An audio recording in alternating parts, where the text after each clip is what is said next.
Assalamualaikum warahmatullahi wabarakatuh. Alhamdulillahirrabbilalamin. Wabihi nasta'in wa ala umuri waddin. Wassalatu wassalamu ala ashrafil anbiya wal mursalin Sayyidina wa maulana Muhammadin wa ala alihi wa sahbihi ajmain, amma ba'du.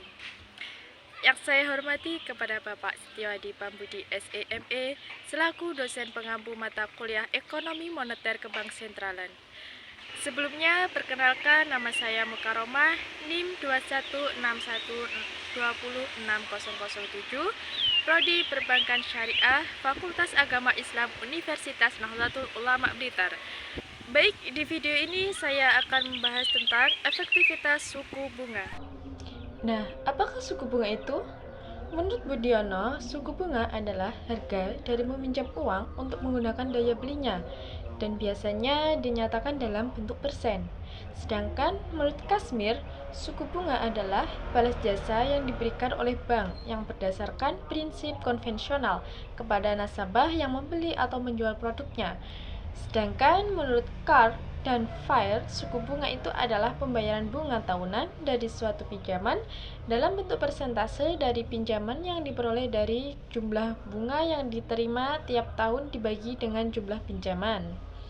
Kemudian menurut Samuelson, suku bunga adalah harga yang harus dibayar karena meminjam uang untuk jangka waktu tertentu. Selanjutnya yaitu jenis-jenis suku bunga. Ada 5. Yang pertama, ada suku bunga tetap atau fixed, yaitu bunganya bersifat tetap sampai pada tanggal jatuh tempo. Kemudian yang kedua, ada suku bunga mengambang atau floating, yaitu bunganya selalu berubah mengikuti suku bunga di pasaran. Misalnya, untuk 2 tahun pertama itu dilakukan suku bunga tetap, namun di periode selanjutnya menggunakan suku bunga mengambang. Kemudian yang ketiga itu ada suku bunga flat, yaitu di mana perhitungannya mengacu pada jumlah pokok pinjaman di awal setiap periode cicilannya, sehingga umumnya digunakan untuk kredit jangka pendek untuk barang-barang seperti handphone, peralatan rumah tangga, motor, dan lainnya. Kemudian yang keempat ada suku bunga efektif, yaitu semakin sedikit pokok pinjamannya, maka semakin sedikit pula bunga yang harus dibayarkan. Yang kelima ada suku bunga anuitas, yaitu angsuran pokok utama per bulan akan semakin besar, tetapi bunga yang dibayarkan akan semakin kecil. Biasanya hal ini digunakan pada pinjaman jangka panjang seperti kredit investasi. Kemudian faktor-faktor yang mempengaruhi suku bunga ada 10. Yang pertama ada kebutuhan dana yang dikhususkan untuk dana simpanan. Yang kedua, target laba yang diinginkan. Hal ini dikhususkan untuk bunga pinjaman. Kemudian yang ketiga, ada kualitas pinjaman yang dikhususkan untuk bunga pinjaman. Kemudian yang keempat, ada kebijaksanaan pemerintah. Yang kelima, jangka waktu, yaitu semakin panjang maka semakin tinggi pula bunganya. Kemudian yang keenam, ada reputasi perusahaan. Yang ketujuh, ada hubungan baik. Yang kedelapan, ada produk yang kompetitif. Yang ke-9, persaingan. Dan yang terakhir yaitu jaminan pihak ketiga.